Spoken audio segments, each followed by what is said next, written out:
Yes. Hello, hi. Nagagana here. Very blessed. Yeah, day to all of you, man. Yeah, it was a crazy Champions League night, to be honest. And yeah, I tried to do a little bit earlier, do some live stream, but I was kind of tired, so late at night, and then yeah, I decided to go around and move around. And overall, the trajectory of the game was very much insane and intense, to be honest. And yeah, I was happy. I was happy for the performance, for the game that we have played, and it was an interesting game, to be honest. Kind of iffy, to be honest. But the team, are trying to be more cautious. I think so, yes, and be more pessimistic in a way in their approach. They were like trying to,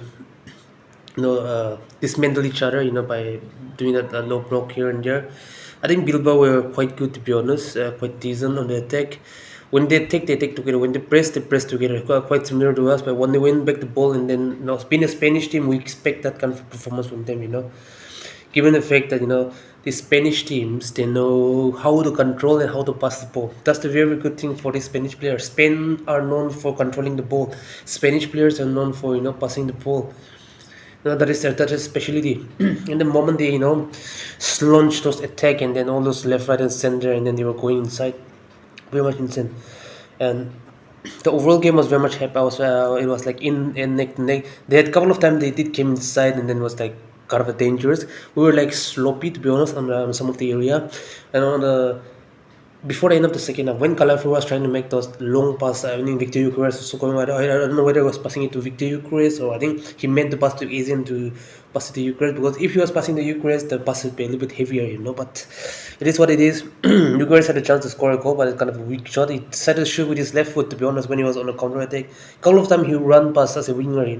He did get more engaged. I think he didn't score the goal, but he got more involved in the game also. But he couldn't. And on the 30th minute or so, there was an interchange play, and there was no equation on it. Matuegi did a cross, and then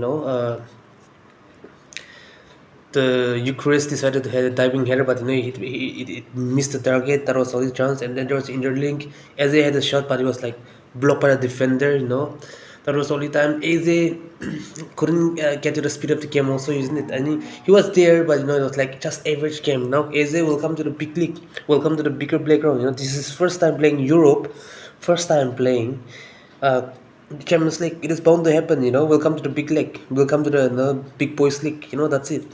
Matuege again, all run, decision making times, be more decisive. Don't need to hold the ball too much, man. You're running that 100 miles per hour, and then kind of okay, like threatening, but at the same time, not enough. We want more from it. And the midfield was dreadful. It was bound to happen. The reels and the prediction that I used to do before, and I said, I dare Arteta to use Mikel Merino as a 10, and then it happened, and it absolutely happened. That is the scenario. That is the problem with Arsenal Football Club right now. Why do Arteta have to use Mikel Merino as a 10? This is disgusting, man. Like have we played with an attacking midfielder that has a more balanced team? Ryerson Subramani might do his thing here and there, but we need that 10 to do that engine, to be that creative. We don't need that extra defensive type of player in the 3-man midfield to play, man. Mourinho again, like clumsy. He is clumsy. That's the problem. If we have an attacking midfielder, the strength of style will be different. He will move around. Some creativity will be there, a little bit energetic. If we play it in Monier, yes, he's down decision making at times. He might lag on that area, but there's a hunger on the likes of Ethan Wanyeri. Okay, Wanyeri will decide to make himself. He will have better dribbling. He will have better composure and better runs. That will bring some a little bit tiredness and different dimension to the flow of the game, or at least play some Trossard like that type of player, and then play Eze on the 10, because on that he was not getting involved, but on that 20th minute mark, Eze decided to be more aggressive. He was more ruthless. He decided to hold the ball, and he dribbled. He inverted and cut inside and went back. That's where there was a little kind of a trade. He came like that couple of 2-3 times. See, that's where Eze comes.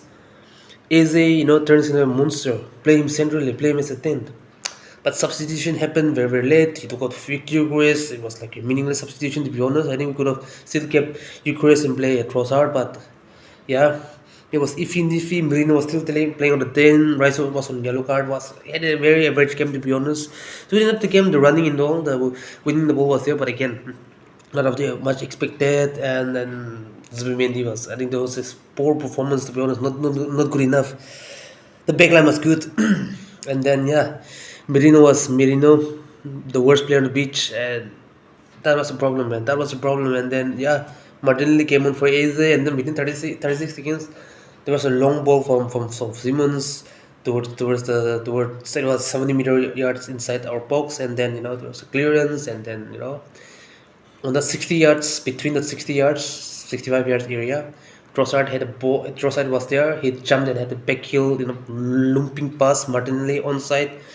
He made that run. He was came from 60 yards, and from that 50 before that 50 yards, he was onside. He ran. That is where Martinelli is dangerous. His pace is still key. It's still valuable to us. He might not be a starter. Look, he might not be a starter. Yes, I get it. He can't. Cannot start the game. He does perform very badly when he starts, and same goes to the likes of Trossard too.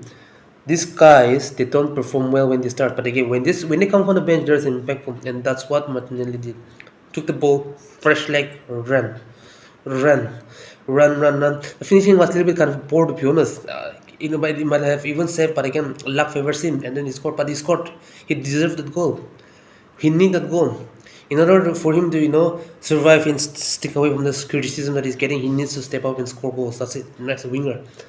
That's what Martinelli provides you, compared to the likes of Trossard and Eze.